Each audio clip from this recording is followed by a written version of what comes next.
Bienvenidos a toda la audiencia de Pan Am Post que se conecta a nuestra señal de YouTube para seguir el análisis de las Américas que hacemos en nuestra señal. Hoy estamos conversando con Rodrigo Prenafeta. Él es un abogado y consultor político chileno, uno de los youtubers más activos que genera contenido político y análisis de lo que está sucediendo en el país. Es nuestro invitado hoy, Rodrigo, bienvenido, porque a ver, estamos a días de que sea el 11 de septiembre, la conmemoración de los 50 años del golpe militar contra el socialista Salvador Allende. Y no hay, a escasos días, no hay un acuerdo entre los distintos partidos políticos para poder llegar a este día en una sola voz o bajo un mismo acuerdo. El presidente de la República, Gabriel Boric, habla sobre un clima eléctrico, un momento eléctrico. Michelle Bachelet, la expresidenta del país, habla de que el ambiente está tóxico. ¿Cuál es hoy para usted el clima del país? Bienvenido a Panam Post.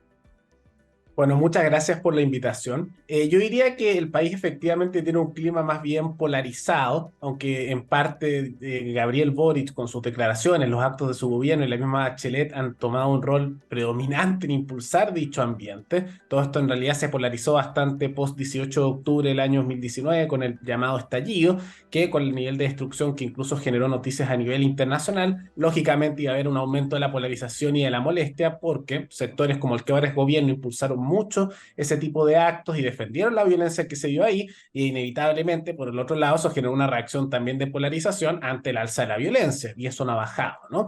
Ahora, con respecto a los 50 años del golpe, efectivamente, a nivel político no hay ningún acuerdo transversal con respecto a declaraciones, porque hay dos posiciones en la práctica entre la izquierda y la derecha. La posición de la izquierda, que está ahora en el gobierno, es que no se justifica en ningún motivo y que era inaceptable y no era la única alternativa a lo que ocurrió el 11 de septiembre de 1973 con el golpe de Estado. Entonces eso no se acepta y por lo tanto hay que condenarlo de todas maneras. Y la posición de la derecha es que no están de acuerdo con eso y que eso se causó por toda la decadencia que se dio por Allende y también actos que ocurrieron antes de violencia política y decadencia institucional, especialmente durante el gobierno de Frei y después durante el mismo gobierno de Allende. Ahora, lo que es interesante es que aunque esto se ponga como tema de discusión central a nivel político, las encuestas, incluso lo que se ve a nivel callejero, es que a la mayoría de la población no le interesa demasiado este tema. Según incluso las encuestas, es más o menos solo un 30% del país, incluyendo los de izquierda y derecha, que les parece esto relevante, y eso se divide en que aquellos que son más pro Pinochet y pro Allende, pero un 70% no le parece esto ni actualizado ni relevante. Ahora la pregunta es ¿por qué? Y es porque además de que ha pasado bastante tiempo, ocurre que Chile está sufriendo numerosos problemas económicos, con un alza del desempleo, quiebras Lo de hemos empresas que visto. van al alza, mucha delincuencia, problemas migratorios, entonces corrupción sistemática que ha sido bastante noticia en Chile. Entonces, cuando hay tantas problemáticas que afectan el día a día de la población y que son mucho más urgentes, que la discusión política está enfocada en un golpe de Estado que ocurrió hace 50 años y parece un poco desactualizado con respecto a lo que es urgente al día de hoy, como es los asesinatos, los narcos, el alza de los precios, corrupción, problemas migratorios, personas sin trabajo. Entonces, claramente esto Claro, les parece que es desactualizado y genera molestia ciudadana que se enfoque tanto en eso. pero el día está a la vuelta, o sea, no va a haber, no hay cómo evitar de que algo va a suceder. ¿Y qué es ese algo que va a suceder? Hemos leído en las noticias que, por ejemplo, los carabineros de Chile están preparándose con drones, con sus grupos de tácticos de inteligencia para resguardar el metro de Santiago, para que no sufra atentados, y, en fin, desplegarse por todo el país para contener cualquier foco de violencia. ¿Cómo esperar ese día, entonces? Bueno, lo más probable es que, tal como ocurre tradicionalmente en Chile para mal en todas estas fechas, es que haya un nivel de destrucción no menor. Desde incluso antes del 2019, Chile en ciertas fechas como el 11 de septiembre o el Día del Joven Combatiente o cuando hay un partido de fútbol o cualquier tipo de evento, hay saqueos y destrucción. Ahora, post 19 de octubre, de 18 de octubre del 2019, esto se potenció y lo más probable es que para el 11 de septiembre y fechas cercanas haya un nivel de destrucción en el metro, como también ciertos saqueos y disturbios. Por eso se preparan tanto, porque es algo que lamentablemente se da de manera recurrente en Chile. Y especialmente esto se suma a que en las últimas semanas hemos visto bastantes manifestaciones y intentos de evasión masiva en el metro de Santiago por parte de grupos de secundarios, de estudiantes que son de izquierda y se declaran a sí mismos como más bien revolucionarios, pero que están marchando en contra de Boric porque lo consideran que es un tibio, un moderado, un progresista traidor, vendido a la derecha, discursos de ese estilo, y que se suma también a manifestaciones del mismo colegio de profesores, que hace poco las suspendieron temporalmente, también contra el gobierno, igual que otros gremios, porque también se sienten traicionados. Entonces, para esas fechas, además de la destrucción por encapuchados, que es más o menos común, lamentablemente que sea recurrentemente, también se suma a todas estas manifestaciones organizadas en contra del gobierno de un sector que está a la izquierda del Frente Amplio y del PC, que consideran que han sido muy moderado, muy entre comillas, con respecto a su actuar. Entonces lo más probable es que haya cierta cantidad de disturbios en la Me, capital principalmente. claro, me gustaría profundizar sobre estas comillas. Moderado, tibio, ¿cómo calificaría usted al presidente después de este año y medio de gestión? Con este escenario en el que no logra como aglutinar a las fuerzas políticas. Yo diría que si tuviera que usar una sola palabra diría incompetente, porque no es que Boric sea moderado, sus ideales son bastante radicales. Lo que pasa con Boric es que por un lado es muy incompetente para poder aplicar muchas veces esos ideales. No es como que sea una persona, podríamos decir, muy con manejo político y que logre hacer bien una manipulación de los partidos y que logre mover masas masivas para movilizarse a Estratégico. su favor. Claro, no es así. Él tiene un buen capacidad de habla y eso le ayudó en la presidencial, pero ahí se queda, ¿no? Entonces es incompetente, pero sus ideales son bastante radicales. Y lo que pasa es que en muchos casos lo que se nota con Boric es que su personalidad también es un poco indecisa en muchos casos, entonces se cambia de opinión, se da muchas volteretas, que por eso se le dice mucho el voltereta dentro de Chile, y por lo mismo no logra hacer sus ideales. Y le dicen que es moderado, entre comillas, aunque no lo es, porque en vez de inmediatamente, por ejemplo, proponer una ley de medios, que sería controlar los medios de comunicación, que era un proyecto del precandidato presidencial Daniel Jadot del Partido Comunista, y que varias figuras que son de coalición lo piden, él empieza a hacer primero esta comisión contra la desinformación, que es por decreto y no lo hace inmediatamente. Entonces, como no es inmediatamente hace lo que le pide ese sector, lo consideran moderado, o por ejemplo no dio un perdón total, un perdonazo, como se le diría, a las deudas del CAE, o no le entregó subsidios millonarios a los profesores como había prometido, entonces lo consideran tibio, entre comillas. Como no hace redistribuciones masivas de bonos y subsidios, tibio, le dicen, pero en realidad no lo es. Simplemente no tiene la capacidad política por cómo es él, en realidad a nivel de personalidad y también de su gestión, para hacer esos cambios. Pero sus Claro, ideales son claramente radicales y lo dice en sus discursos y lo intenta, solo que cada vez que lo intenta, fracasa. esa es la razón por la que hoy podemos ver, por ejemplo, que no haya una decisión un poco más contundente contra el caso fundaciones o contra el caso convenios, que es esta ola de corrupción que está confirmada por la Contraloría por la entrega de recursos públicos de forma directa a fundaciones aliadas del gobierno. O sea, ¿cree que esa es como la manifestación más cumbre de esa forma de ser del presidente? O sea, yo diría que eso diría que es una manifestación de una falta de voluntad más que incompetencia, porque incompetencia se nota en que, no sé, no quería que se aprobara el TPP y se aprobó, él quería que se aprobara su reforma tributaria y se rechazó, la reforma de pensiones probablemente se rechace, quería que ganara el apruebo, ganó el rechazo, esa es la incompetencia. Con el caso fundaciones, yo diría que hay una falta de voluntad de perseguirlo porque, por ejemplo, el ministro de Justicia, Cordero, ha dicho es que nosotros no podemos querellarnos, no podemos actuar porque no tenemos las facultades ni nos los corresponde. Y eso es mentira, eso es falso. Dentro de la legislación chilena se permite eso, incluso ciudadanos particulares pueden hacer querellas, el gobierno puede hacerlo, no ha querido en todo este escándalo. Y lo que termina ocurriendo es que lo que parece ser es una actitud de dar mucho discurso, e incluso Boric lo dice como que fueran duros contra la corrupción y que nadie va a salir libre, pero en la práctica no hacen ningún acto y de cierta manera tiene lógica en su sector político porque están muchos de ese círculo involucrados. Esto ha involucrado al mismo Giorgio Jackson, que hubo una querella del senador socialista Espinosa, que ahora se extendió a Giorgio Jackson, también por el caso Fundaciones, varios subsecretarios nombrados a dedo por Boric en casos de corrupción, la diputada Catalina Pérez de Revolución Democrática y el caso Democracia Viva con que partió todo esto, vinculada con el caso de su pareja que tenía la fundación y el Ceremi en Antofagasta que le andaba dando fondos millonarios a la Así. fundación de su pareja y había sido asesor de esa misma diputada por años y van saliendo cada vez más casos. Entonces, como los afecta tanto, no lo quieren tocar mucho. Y lo que termina ocurriendo también es que uno pensaría, bueno, si esto afectara ahí, ¿por qué no la oposición? O sea, la derecha chilena no es mucho más dura con estos casos. Y pasa que a medida que se ha ido escarbando esto y muchos sospechaban lo mismo, y han empezado a ver también algunas cosas del gobierno de Bachelet y de Piñera, se han empezado a descubrir que no es un caso único del Frente Amplio, sino que esto va para distintos sectores políticos, y en particular Chile Vamos, la centro derecha, también tiene casos muy cuestionados, y por lo mismo parece que el mundo político no tuviera demasiada voluntad de ir al fondo de esto porque podrían caer todos. Y hay antecedentes en la política chilena de que cuando hay casos de corrupción muy grandes, y en el pasado han habido, y pueden afectar a todo el mundo político, lo que se suele llegar en nuestro país a los llamados acuerdos.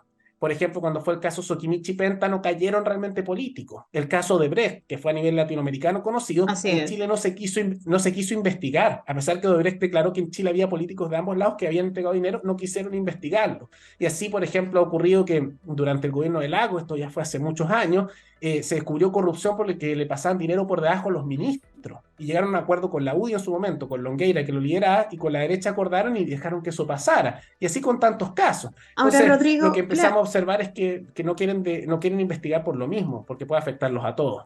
claro, ahora Rodrigo, se suponía que de alguna forma el proceso constituyente iba a cambiar estos escenarios que abren espacio para la impunidad, generando una nueva constitución, digamos, que definiera de una forma más clara estas formas de procesar estos casos. Sin embargo, la primera constituyente fracasó y la segunda está como en una situación todavía de indefinición con respecto a si se acepta o no en las calles. La última encuesta CADEN del Centro de Análisis de Estudios de Mercado que salió esta semana arroja que hay allí una diferencia significativa entre quienes 46% prefieren la que está vigente y 42% votaría por una nueva, ¿no? Pero a pesar de que no está tan claro el escenario, si se va a aprobar o se va a rechazar esta nueva constituyente, significa que el país seguirá con estas mismas prácticas que usted acaba de describir. Claro, es que el proceso constitucional anterior usaba mucho el discurso que iban a luchar contra eso, pero me voy a enfocar en el tema del Poder Judicial, porque es lo que importa ahí.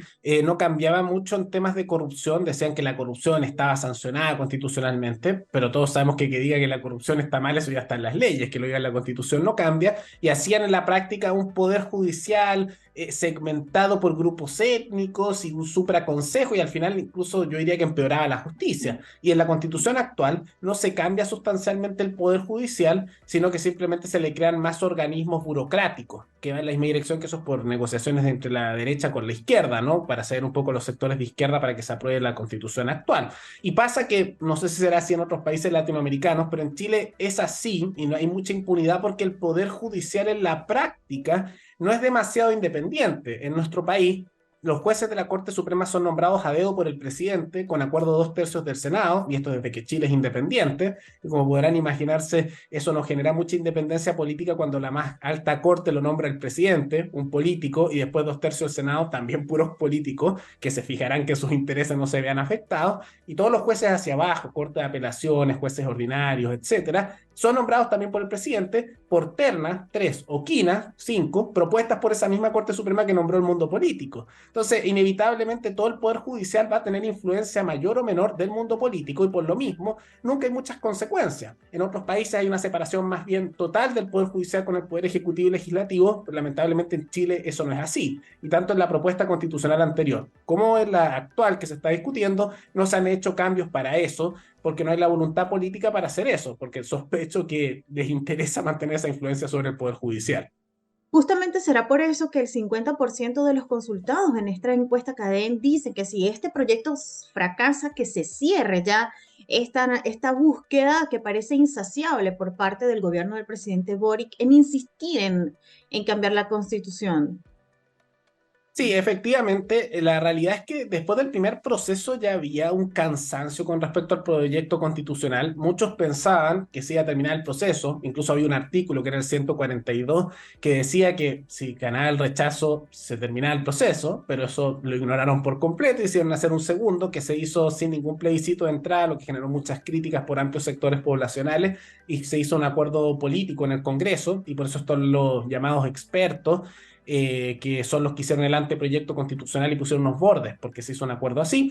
Y si es que se rechaza nuevamente, hay un grupo importante, como usted menciona, que quiere que no se continúe este proceso, pero como no hay un plebiscito nuevo que diga que si esto continúa o no, ya se está hablando incluso por el mundo político, y esto lo dijo Lautaro Carmona, el nuevo líder del Partido Comunista luego del fallecimiento de Tellier, y también lo han dicho en el programa Sin Filtros, varias figuras del Frente Amplio, en particular de Revolución Democrática como Convergencia Social, el partido de Boric, que si gana el rechazo nuevamente, bueno, en este caso el en contra, van a impulsar un tercer proceso, porque dijeron esto sigue hasta que se cambie la constitución para que no esté la actual, porque hubo ese plebiscito inicial de entrada. Entonces, como no, y como saben que si hubiera un nuevo plebiscito, lo más probable es que ganaría la opción de no continuemos haciendo constantemente cambios constitucionales y enfoquémonos en Claro. la realidad de las personas, no están aceptando en el mundo político que se haga un plebiscito para preguntar, o incluso en este mismo de salida, bueno, si gana el rechazo, ¿seguimos o paramos y mantenemos la constitución actual? No han querido hacerlo porque saben que ganaría la opción de que se pare el proceso y quieren cambiar a toda costa la constitución actual. Claro, pero eh, ese afán que lo puede ya mermar, o sea, ¿qué es lo que falta para que el gobierno entienda que esto es un asunto que no le interesa? Porque también otros sondeos arrojan que los temas de interés son los que ya usted ha mencionado: delincuencia, inseguridad, migración, pensiones, y alto costo de la vida. Entonces, el tema de la constituyente ha ido perdiendo esa fuerza y ha generado ese cansancio que usted mismo menciona. ¿Qué puede hacer entender que esto ya está llegando a su fin o que necesita ese fin? Lo único que podría pararlo, como mencioné un poco antes, es que hubiera un plebiscito explícito que dijera no queremos que continúen más estos procesos. Claro, Pero pero por eso eso no lo necesita un quieren hacer. acuerdo. Claro, pero eso Claro, necesita un de lo acuerdo. contrario no lo van a querer parar porque hay un tema ideológico dentro del Frente Amplio y del PC y la centro izquierda se suma a esto que dicen, no, hubo un plebiscito inicial y queremos cambiar esta constitución porque es la constitución de Pinochet. Entonces, constante es muy similar a lo que pasa, por ejemplo, en Perú cuando dicen, no, la constitución de Fujimori, o si no me quedo con Colombia cuando decían en la última constitución que es neoliberal, y se empuja, y aunque no lo desee, la mayoría se va a empujar por un tema ideológico.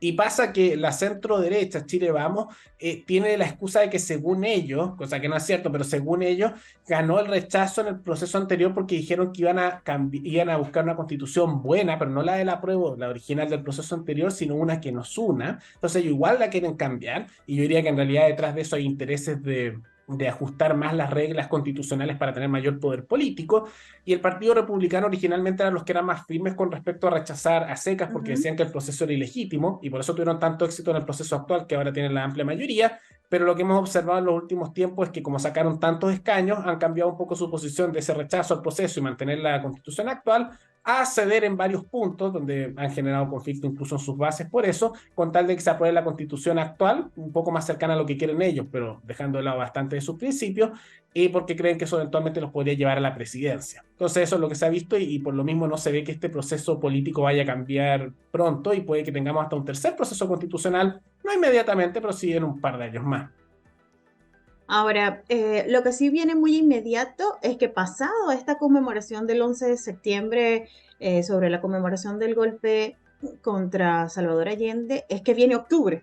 Y entonces en octubre, otra vez, el gobierno tiene un cuarto aniversario del estallido social. Y si no ha logrado tener un discurso unificador con respecto a esta primera conmemoración de septiembre, ¿cómo esperar o cómo recibir octubre?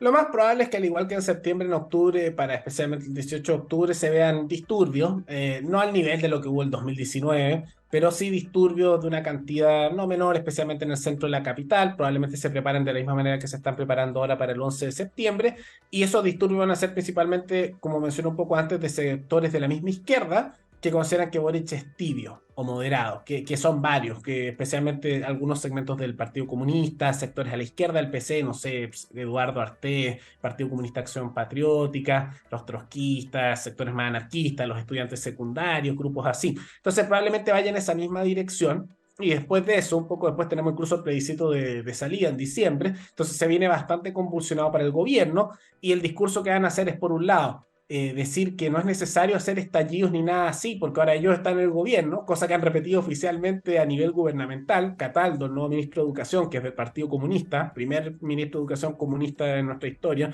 dijo eso con respecto a estas manifestaciones de estudiantes, y al mismo tiempo que dicen eso, van a poner bastante presencia policial, porque no le va a criticar la derecha la presencia policial para parar eso, y la misma izquierda, como ahora está en el gobierno, tampoco lo van a criticar mediática ni políticamente.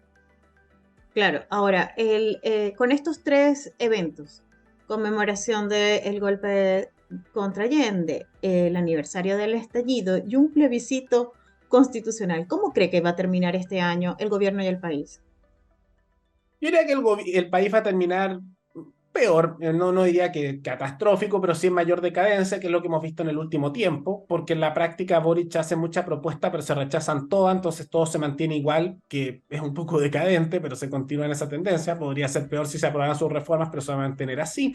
Y yo sospecho que va a sufrir nuevas derrotas el gobierno. No me sorprendería que en diciembre se rechace nuevamente este proceso constituyente, eso parece indicar las encuestas, y además hay un cansancio y una sensación antisistema en amplios grupos poblacionales, y lo que vamos a ver ahí es que va a haber una derrota también para el gobierno, porque ellos también están apoyando este proceso igual que el anterior, aunque de manera menos activa, y lo que vamos a ver posteriormente es que va a haber un par de semanas en que no van a hablar mucho del tema, pero después van a empezar a ver los discursos de que igual hay que cambiar la constitución, pero lo más probable es que impulsen un tercer proceso, pero lo que yo creo que va a ocurrir es que lo van a hacer en el Congreso, porque ya se dan cuenta que con plebiscitos populares pierden, pero en el Congreso tal vez podrían aprobarlo sin consultar a la población directamente. ¿Será por eso que teniendo esta proyección como tan clara en el ambiente político y en el país mismo, que ya las fuerzas políticas están buscando quién puede ser ese que reemplace o las nuevas, quién puede ser ese reemplazo de Boric en las elecciones para las presidenciales 2026 o la figura que se puedan ir posicionando en esa línea? ¿Cree usted que esto ha precipitado esa búsqueda desde ya, incluso dentro de las mismas filas del presidente? Sí, efectivamente, cuando un gobierno, y esto en el país que sea, es pésimo, o es muy malo, o es muy incompetente, se empieza a hablar antes de las presidenciales, ¿no? Si no me equivoco, incluso en Argentina con Alberto Fernández, ya a principios de su gobierno se empezaba a hablar de la presidencial por lo mismo, y con Boric ya en su sexto mes de gobierno, que ya se notaba que era un fracaso total, ya se estaban hablando de candidatos presidenciales. Llevamos cerca de un año hablando de posibles candidatos cuando aún falta bastante para las elecciones de 2026. Y eso ha hecho que se precipite y ya se están hablando incluso de figuras tanto en el oficialismo como en la oposición. Por el oficialismo figuras como Camila Vallejo, la ministra vocero de gobierno que es militante del Partido Comunista, la ministra del Interior Toá, que es vicepresidente también, que tuvo casos de corrupción en la comuna de Santiago hace años, pero no quedó en nada, porque en este país nunca pasa nada con los casos de corrupción, y que al mismo tiempo ha tenido un mal manejo a nivel de seguridad, aunque menos desastroso que lo que fue Isquia Siches, que era su predecesora. Y por el lado de la derecha se está hablando mucho de Matei por Chile Vamos, la centroderecha, que es hija de un general que fue parte de la Junta Militar durante el último periodo de la Junta Militar de Pinochet, y también José Antonio Kast, que es la figura de republicano, que es el partido más a la derecha que hay dentro de Chile, un partido más conservador, pero que ha perdido igual apoyo en las encuestas desde hace varias semanas por una serie de razones.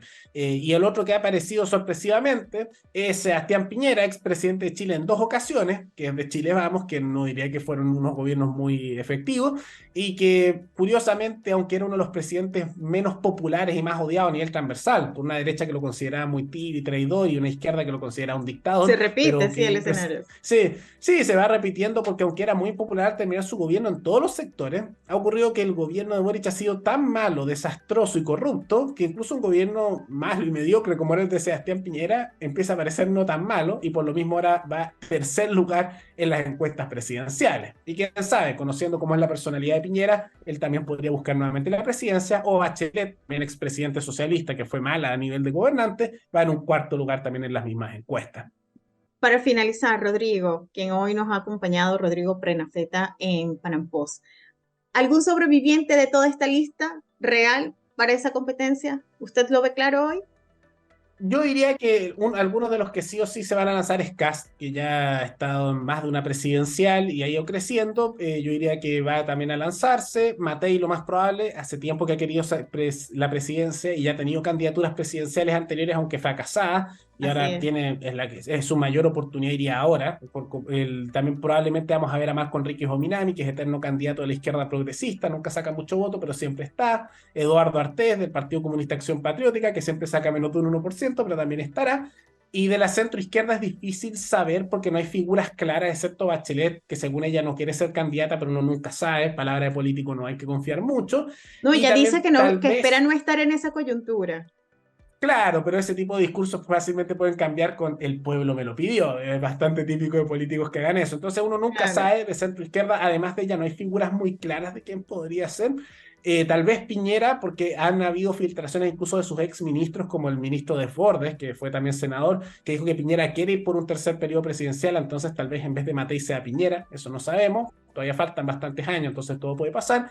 Y de la izquierda más dura, lo más probable es que sea o Daniel Jado del Partido Comunista o Camila Vallejo del Partido Comunista, o tal vez alguna figura frente amplista menos conocida, aunque es difícil pensar que va a ser alguien del Frente Amplio porque están tan desprestigiados por los casos de corrupción y casi nadie ha quedado impune que ese es poco probable. Si no, puede que se pleguen detrás de Toá, que es de centro izquierda, entre comillas, es del PPD, pero que a pesar de ser de ese partido que supuestamente es más de centro, es de izquierda bastante dura, aunque esté en ese otro partido más centrista, y puede que se pleguen detrás de ella, aunque no es muy carismática. De todas maneras, lo más probable es que gane alguien de la centro derecha o de la derecha y que la izquierda pierda la siguiente elección por el fracaso de este gobierno, como los casos de corrupción. Bueno, Rodrigo, seguramente de aquí hasta entonces volveremos a vernos. Hoy estoy agradecida por habernos acompañado a analizar este clima que, como ya nos has comentado, para ti es polarización más que tóxico. Así que más polarizado que tóxico. Te agradezco este contacto y seguramente volveremos a vernos. Encantado por haber estado aquí y muchas gracias por la invitación. Bye.